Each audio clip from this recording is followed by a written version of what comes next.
Welcome to the Times of Israel's Friday Focus. I'm your host, Deputy Editor Amanda Borschel-Dan, here with former Gush Katif resident Anita Tucker. Anita, thank you so much for joining me 20 years to the month after the disengagement from Gaza. Yep, and I also lived there for 30 years. So put that together, that's 50 years since I moved there, since I came there to the empty sand dunes where no one lived, where there wasn't a weed, there wasn't a tree, there wasn't a bee, a bird, there wasn't an insect. And we were welcomed by the Mukhtars, the mayors, the religious leaders of the nearby towns. You weren't only welcomed by the religious leaders and the mayors of the nearby towns, but if I'm not mistaken, there was also a ceremony in 1977 that the prime minister of the era, Yitzhak Rabin, attended, and he said some amazing statements of support. Were you at that particular ceremony? Not only was I at the ceremony, we were one of the first 9 families and 2 bachelors that moved there. We lived for half a year further into the Gaza Strip in a place called Kfar Darom, which was actually a religious institute in the time of the Second Temple and after the destruction of the Talmud there. And we lived there temporarily. And when they built the houses and we were supposed to finally move to these sand dunes, so they brought Yitzhak Rabin, and I was at that ceremony. And my son, my 3rd child, Aviel, he was asked, he was about 3 or 4, he was asked to present a basket full of cherry tomato, the first tomatoes that we grew, to Yitzhak Rabin, to the prime minister, as a gift from us for giving us a new town. And he said that Nezer Hazani will be an integral part of Israel. Right. I'm just going to quote a little bit of what Rabin said on that day, and I'm taking it from an essay by journalist Chagai Huberman. So he said, "This is a great day for the state of Israel and for Jewish settlement, a day which symbolizes our deep-rooted presence in this area, which has since the Six-Day War become an integral part of the state and its security." So I wanted to open with that because it really sets the plane, if you will. It shows how integral these settlements were thought to be part of the state of Israel. And as you said, it was empty land. There was nothing there when you arrived. Can you just describe a little bit more what was actually there when you came over? And you were part of a group of modern Orthodox settlers. If I'm not mistaken, the settlement was actually first settled by a group of Nahal and then handed over to you. Correct. And since then, I've met many of the soldiers who are in the Nahal now, and older people now, and they love the place. Like, I never heard a soldier in a Nahal say so much about how they love those empty sand dunes. They were living in tents. But then we were living in Beersheba. We came to Israel to live in 1969, and we lived for 7 years in Beersheba. We were teachers, and then we said, we want our children that were born there in Beersheba to have a challenge in their lives. You know, we had the challenge to come on Aliyah. And we went down there. We went to ask in the Ministry of Agriculture where we should go to be farmers. We had no idea what that meant because I was from Brooklyn, my husband from Cleveland. But they gave us a list of places and all over the country. But this was closest to Beersheba, so we just drove the 45 minutes. And we had never been in Gaza before, but there was no problem going there. Anything was before the times of peace, so there was no problem. And we drove down there and we came to these bald, empty sand dunes. And I said to my husband, "Sweet, let's get out of here." Are we crazy? Like, coming in Aliyah was crazy. Coming to live in Israel was crazy enough, but this is totally. But meantime, our little children, we were looking on the list where to go next, but our little kids started taking plastic garbage bags out of the car and trying to climb up these huge, enormous, bald sand dunes. And I kept seeing them, looking out of the side of my eye if everything is okay. And I see them sort of sliding down each time a little bit. And finally, they reached the peak of the tall sand dune. And I don't know how they knew this was going to happen. They were about 6, 5, and 4, or even less. And they were sat down on the plastic garbage bags, and in 1 second, they were down at the bottom, and this warm, fine sand hugged them in a way that it's just so hard to explain. Like, I was sent to the States after we were thrown out to speak about what happened, and I went to every beach in the north and the south and everywhere, and in Israel too, and never found sand like that again. And anyway, they came running to us and they said, Mom, Dad, we're staying. We loved sliding down the sand dunes. We loved seeing the sea. We're staying here. And that's how we ended up living there for 30 years. What you're describing is, of course, familiar to anyone who has seen Israelis sliding in snow on garbage bags, but it's remarkable, of course, that your children knew how to work this out on their own in the sand dunes.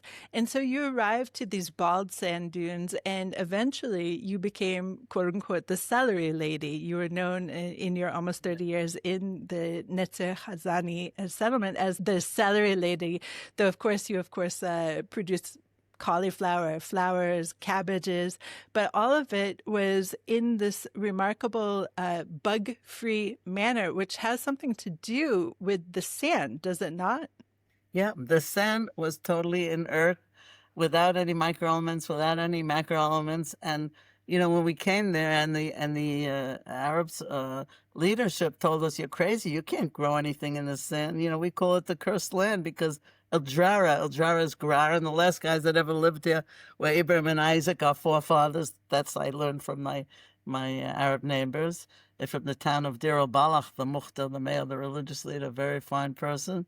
And and anyway, we came there and we said, okay, well, what do we do next? We called the Ministry of Agriculture advisors, and they said, "You're crazy. You can't grow anything here. It's inert.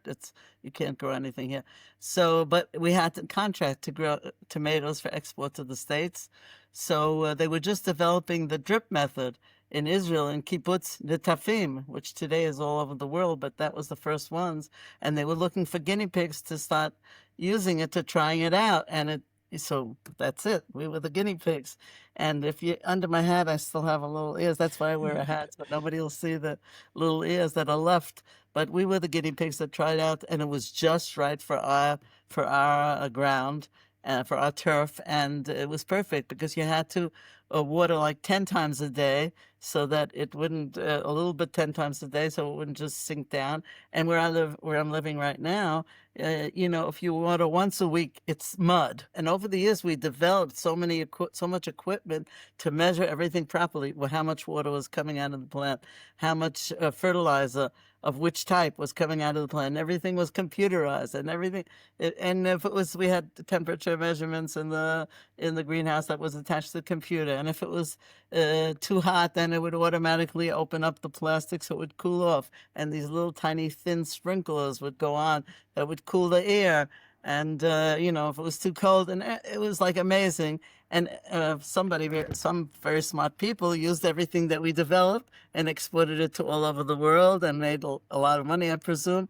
And it became known all over the world as the proper way of growing in dry climates. And there were people from the United Nations, from Australia, from New Zealand, from all over the world that came to visit. I was one of the few English speakers, and they came to my greenhouses to see this phenomenon of how people were growing in totally inert sand, and they wanted to learn how to do it. And it was amazing. It was really very, very impressive. And then when they figured out where they were and what the politics behind it, sometimes they got a little nervous, like the United Nations people and other places.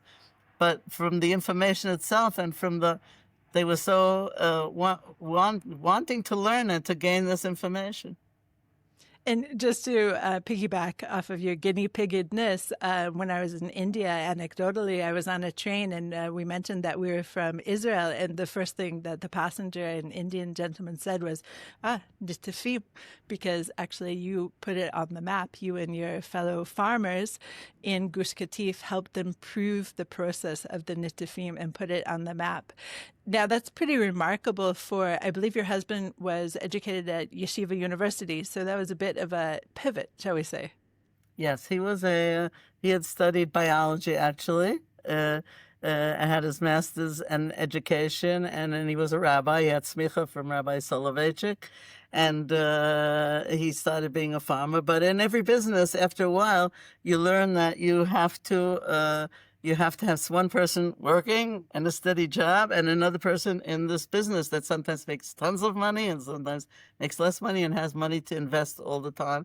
So after a couple of years, my husband went back to teaching biology, and he used to, this is a very interesting thing, we had only one car, and I needed it for the business, for the farm. And my husband would take a hitchhike to the main road in Gaza Road. From there, he would take an Arab taxi to Gaza City, and from Gaza City, he would take another taxi, or a group taxi to Beersheba, where he was teaching. So this, as I always say, this was before the days of peace, so it wasn't a problem, and he just went, and there was no problem whatsoever. And our Arab neighbors, we taught them this modern agriculture, and they were so grateful, because at that time they were growing down by planting on the water level that was, sweet water flows down and it goes into the sea, it floats on top. And they were digging down to the water table level, planting there and using up all the water, all the fresh water in the Gaza Strip. After a while, at that time, the government at first had to start bringing them fresh water for drinking. The Israeli army brought the Arab population fresh water because they'd messed up all the water. But soon they learned modern agriculture, and the whole thing changed. The whole situation changed, and we worked together with them very much. Not only the workers that worked with us, and we provided work for them, but also the head engineer of Deir al-Balach was the person who designed my house in Nezer Hazani. We had a lot of cooperation. There were educated people there as well, not only the workers that we had that were just looking really. The situation was very bad when we came for them. They were from the time of the Egyptians were in charge of the area, and they were very, very poor, many of them. And they really were grateful that we were there, and there was a lot of cooperation. Every expert would have told you that Israel's day had passed, and Iran was the regnant power in the Middle East. And so far, tiny Israel has succeeded in neutralizing all of the Iranian air defenses, virtually all of them, the security leaders of Iran. One of the key ways we did it is through innovation. And that innovation, as you know, came from the Technion. I was involved intimately with the development and funding of Iron Dome, of David Sling, Arrow 2. None of that would have been possible without Technion. The university has played a pivotal role in saving thousands of lives. Technology is a type of Iron Dome for the society as itself. And it's not just a localized Iron Dome, it's a globalized Iron Dome. We have to invest. As we invest in R&D, we have to invest in the minds behind R&D. Israel has to make itself indispensable to the world. And the only way we're going to do this is through technology. It's Israeli technologies that are not only helping to forge the 21st century, but it also enhances the security of American families, American individuals from now into the future.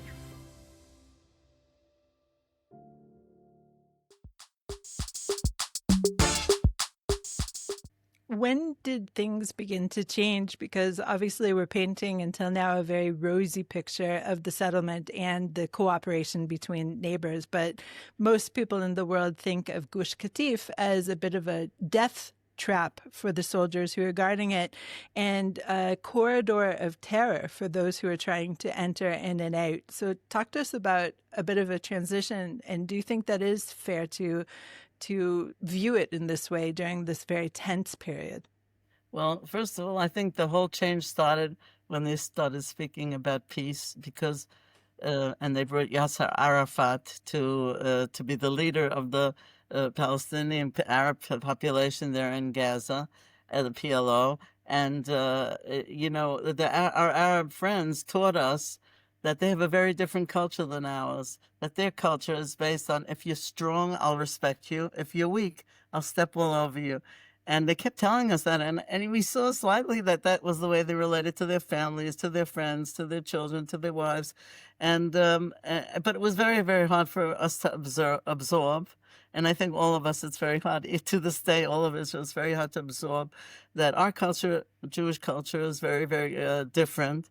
And our culture says that if somebody is weak and doesn't have money and we want to hug them and kiss them and give them food and give them money, and their culture is different. And it's not a question of opinion; it's a question of what was there. And if you don't accept it and you don't understand it, then bad things happen. And that's exactly what happened with this peace accord. The first time of showing that you want to bring peace, that was a sign of weakness, and that's when they started stepping us all over us. The first person that taught me that really strongly was Yasser Arafat, because when he came into the Gaza Strip, the first thing that he did was hang the Mukhtar, the mayor, the religious leader of Deir al-Balach, our friend, today a big city, then it was a little town, and his entire family in the square of the town, so that all the Arabs in the Gaza Strip would know who's the strong one now, Yasser Arafat. America said it. Israel said that he was going to be the leader of the Palestinian people now there in Gaza, and when he did that, it was a very sad thing for us. But then came on the next peace accords, Oslo Accords, and so on and so forth. Each time we used to drive through Gaza, shop there. It was wonderful for their economy. In Khan Yunis, I would put my little baby in the greengrocer store and go shopping. He would watch my baby for me. And now all this commerce was stopping for them, and everything became negative for them. But we were showing weakness, and that's the culture. It's a different culture. And as soon as you show weakness, so the first time that Begin, I think, met Sadat, just met him, they didn't even talk about peace. That was the first time somebody from our community was stabbed in Khan Yunis. Nobody had ever been injured or stabbed. That was the first time, because they saw that as a sign of weakness, and that's when we start stepping all over you. So it's a hard thing to absorb, because it's so different than our culture, but that's the way it worked. And each step towards the peace made things a lot more difficult, a lot more challenging. There were many people in my community of Nezer Hazani, one of the 21 towns that were in Gush Katif. We had 4 people that were murdered, including our Rabbi Yitzchak Arama, who we loved him very, very much. He was 40 years old, and he was just driving out to a wedding, and he was 4 terrorists were dressed as Israeli soldiers, and shot him, and there were bullets, shot many bullets, I think 300 bullets into the car. There were 4 of them, and his wife and 6 children were in the car. The bullets were all over the place, but like a miracle, they came out whole, the wife, and they're still living with us now.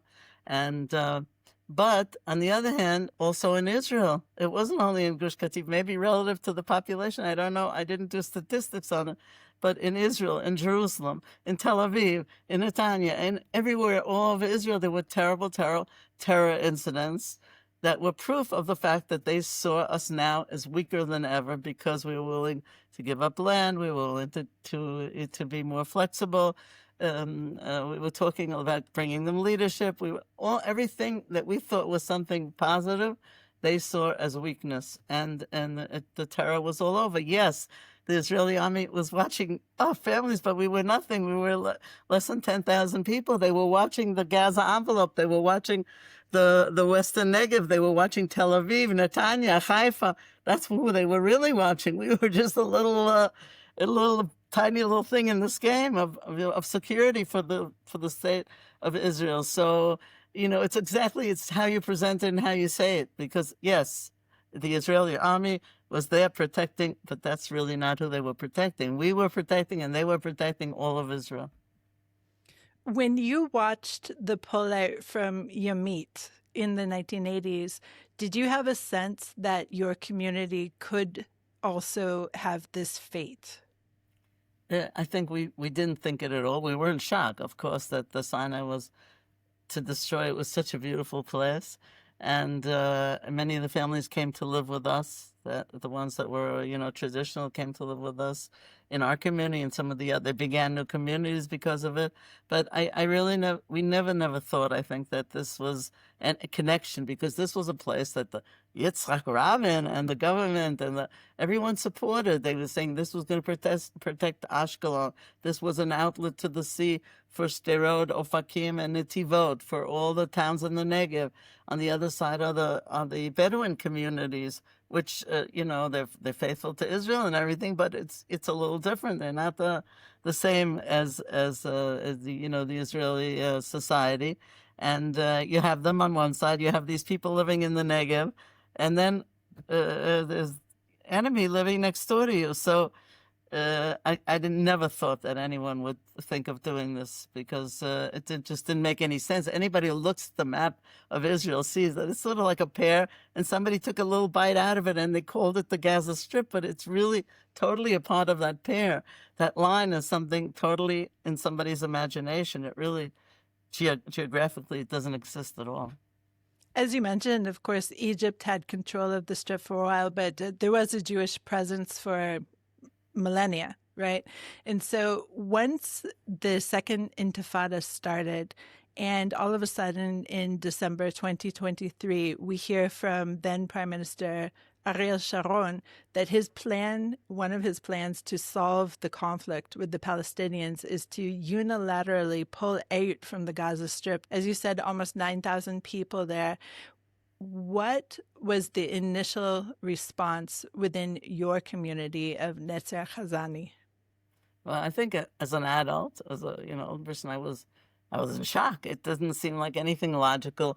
I had a feeling there must be something else behind it because it certainly didn't make sense. And all the months before that, Prime Minister Sharon came to visit us many, many times, and he was always encouraging us to expand, to do more, to grow more, and he was really encouraging us.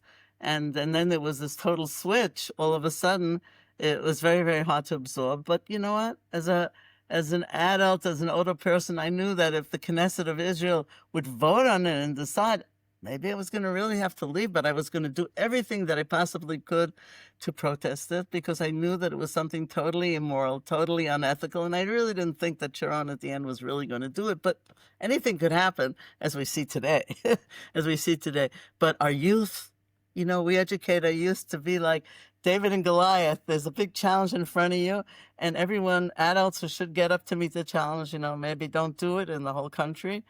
Even if you're a young person, you've got to get up and meet the challenge. When we educate our children to that, we don't really mean it all the time. I always say when we came to live in Israel, came in Aliyah, my mother was head of all the Zionist organizations in Brooklyn. And we told her we're planning to come in Aliyah to live in Israel. My mother said, oh no, I meant everybody else's kid, not my own. So this is really what happened to us too. Our youth did what we educated them to do, which is a shock sometimes. And they went knocking on every door.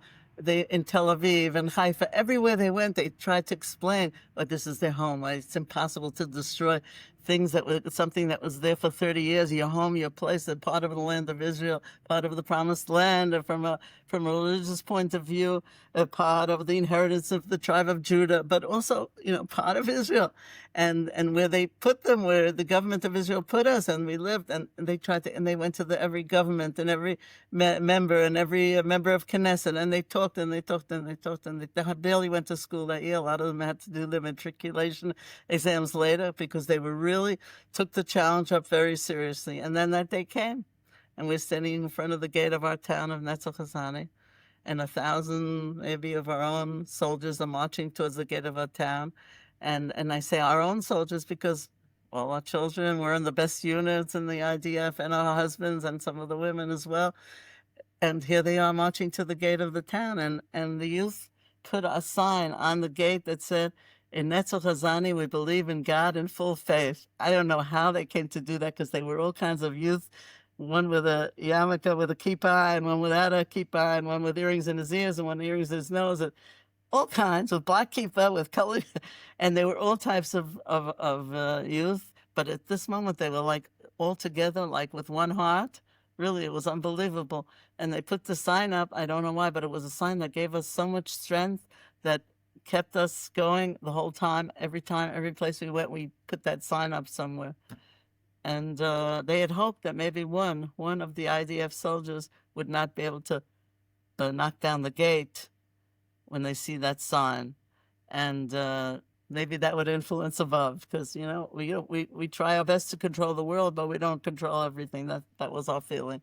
So we really tried to protest, and we sang the national anthem and songs of faith, and there were 100 media people from all over the world. They're standing there with us, with only 500 people of our town. Why did the whole world take interest in this crazy thing?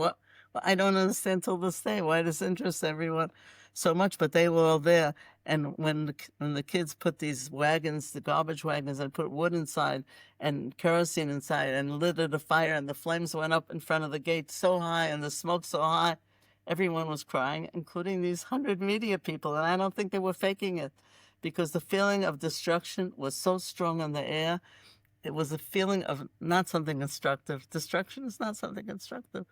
And the feeling was terrible. And everybody was crying, and we all went to our own house, to our own home, to do our own protest, because a home is not the blocks and the red tile roof. Home is the place where your grandchildren go from one grandmother's house to the other grandmother's house. And we all went to do our own protest in our own home.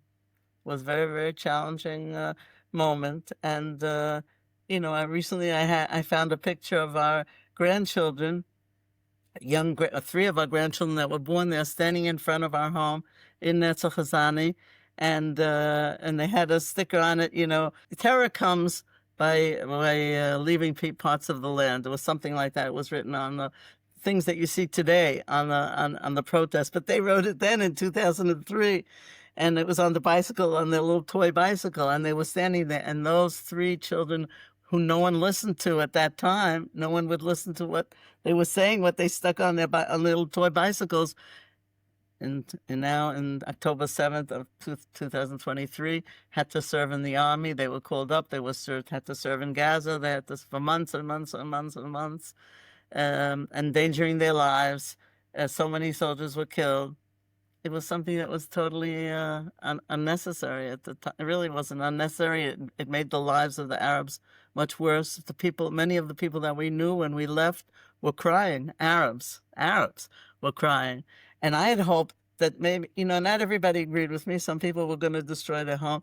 I would have been much happier if one of the Arabs that I knew had my home, took my home. But the Arab government, the PLO, insisted for the Israeli government to destroy every one of the houses, because that was the United Nations rule from after World War II, when conquerors went into Europe, and they had to leave the place they conquered, and the United Nations said, you don't destroy the places that you conquered. If there are schools, if there are museums, you've got to leave them and not destroy them.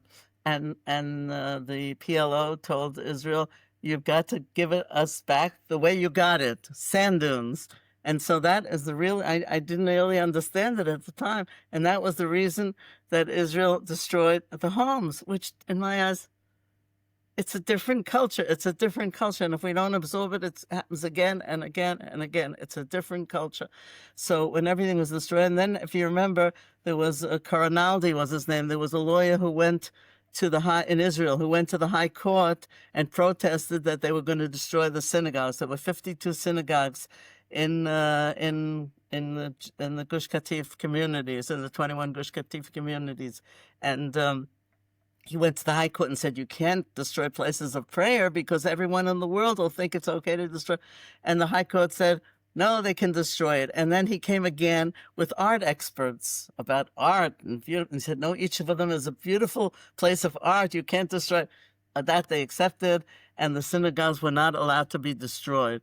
And 2 seconds after I think a very short time, right after the IDF pulled out of the Gaza and locked the gate, everybody was sitting in their television apparently watching how the Arabs came in with the bullhorns and axes and sticks of fire, and were yelling, Itbach al Yahud, massacre the Jews, and they went into every one of the towns, destroying, and they think they destroyed about 38 and burnt them up, of the synagogues to the ground. So some was still left. Some of them still found the ones that were a little bit left when they went in last year too. But most of them were destroyed. So that did not bring peace. This whole thing did not bring peace. My son is involved, and I'm helping them in an organization that they set up that's organizing the people of Gush Katif and people from all over who support them. We made a plan of going back, a plan for all of the Gaza Strip, not only for Gush Katif, for building up the Gaza Strip all over the place with beautiful parks and entrances from the Sderot, Ofakim, Netivot, so they can get to the sea. And whoever wants to leave could leave hopefully that'll work out. That people who want to leave, why can't they leave? And I think it's so crazy. I always ask the question about myself: how can it possibly be that Anita Tucker can take her grandchildren and her great grandchildren, and I have, thank God, a lot of great grandchildren, and I can take them to Germany to visit where my parents lived for 30 years. I can take my children and my grandchildren to visit Poland, where my grandparents lived for 30 years, but I can't take them a few kilometers from here to Gaza, to Western Negev, where I lived for 30 years and my children lived for 30 years. It's not normal.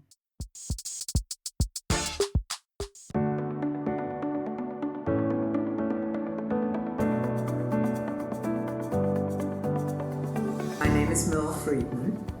I'm a psychologist. Coming along to Bereshit becomes a very interesting and exciting challenge for me in particular. I am pivoting my professional career into resilient aging and healthy aging. I prepare all kinds of things to make our stay, our living, our life here a new beginning. I would like to invite all of you who would like to make a really new beginning and a new life which is good for us all to come and join us at Bereshit.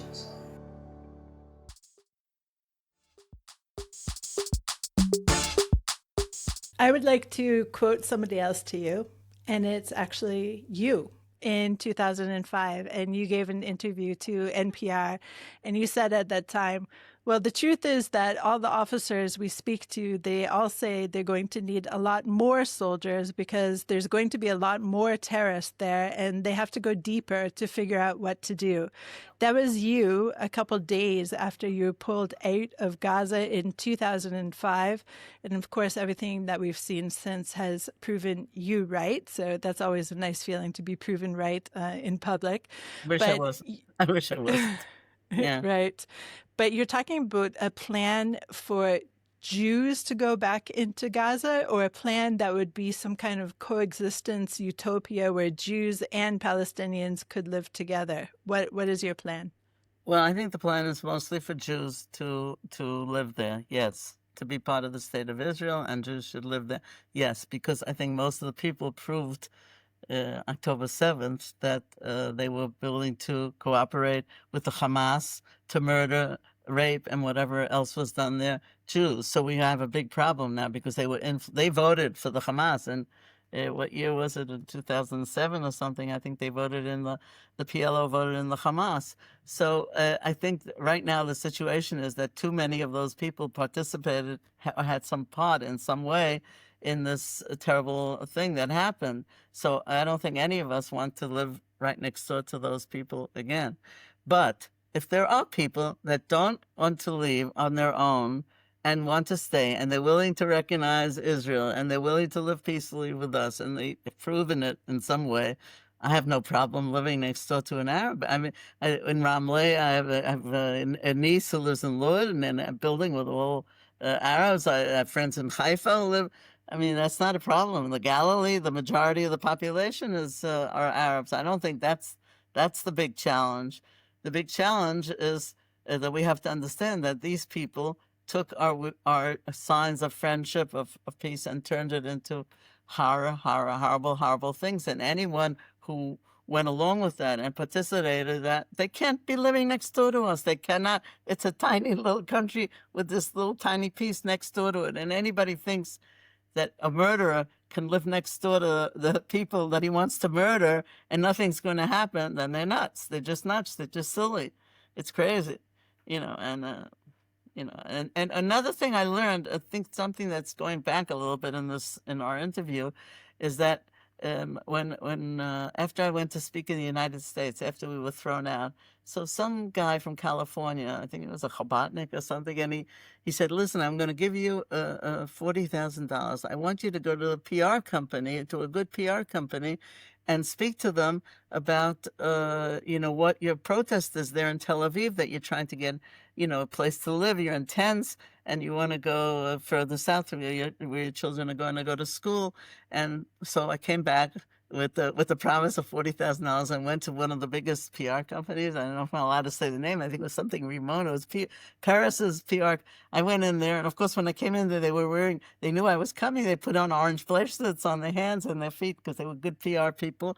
But when I came in there and I told them, they said, I'm not taking your $40,000 because Prime Minister Sharon and the people behind him are paying 10 companies $150,000. So what is so I learned a lot about PR companies and what we see and what we read, and it isn't always connected to the truth, even if they're journalists like yourself who try to bring out the truth.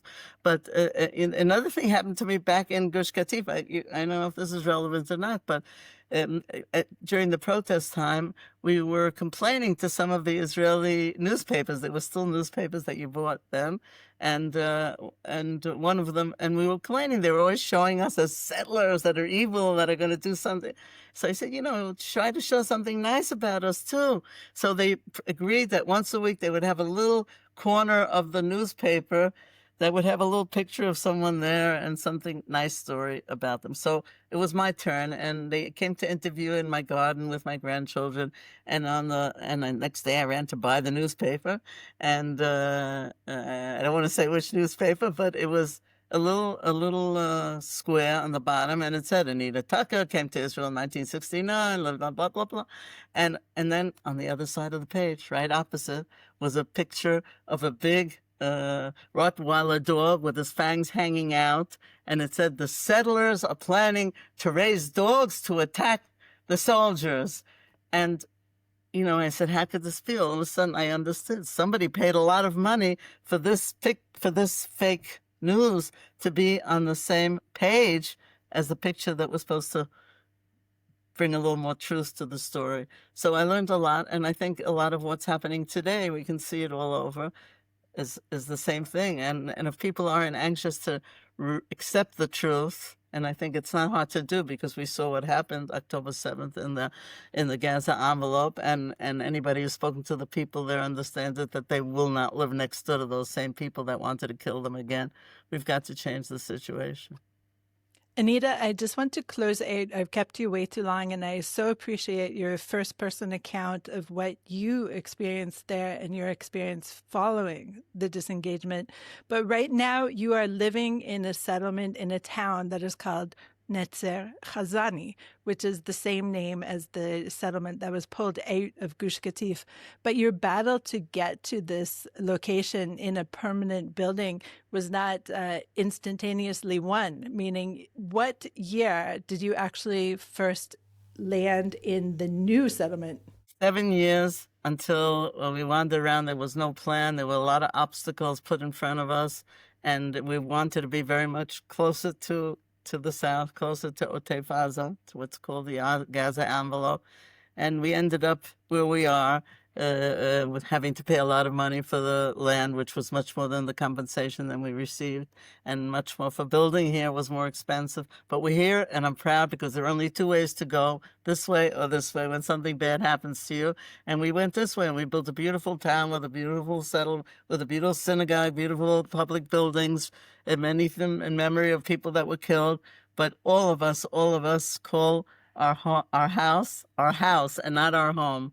Our home is where we lived there for 30 years, and that's why we're supporting this organization that's made new plans for building again in Gaza. We presented it to the government, to the cabinet, and they talked about it twice already. They were so happy to get a real plan for the future in their hands that was planned by a young boy who grew up in one of the towns called Bedolach, and his name is Moshe Farjun, and he's a architect and a engineer, building engineer, and he worked together with city planners, someone who helped him, city planners, and they planned this whole town, and really down to the littlest detail.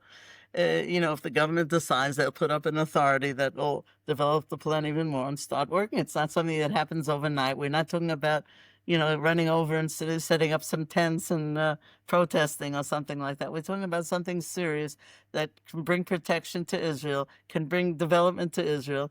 It takes time, but it takes guts, and it takes a decision to do the right thing and not be pressured by all the PR companies that are pressuring apparently everybody in sight in the government.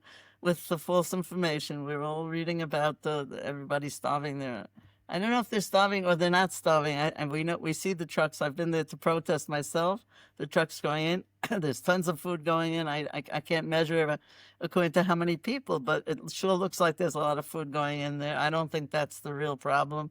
I think the big problem is that a lot of people would like to leave, and people are pressuring them there not to leave. I hope the Israeli government will do more to enable the people who want to leave Gaza to leave, and that we'll be able to have a place that's safe for whoever does wants to stay and wants to be with us, and for all Jews who would like to live in a beautiful place and adopt President Trump's suggestion for a Riviera along the sea there. I hope President Trump invests money in the hotels there, I don't know, or some of his friends. They'll be fine, but it will be part of Israel, God willing, and that's what we really hope for, because we want to live peacefully. We don't want to live in being threatened all the time in war. And this outlet to the sea is crazy. It can't be any other way.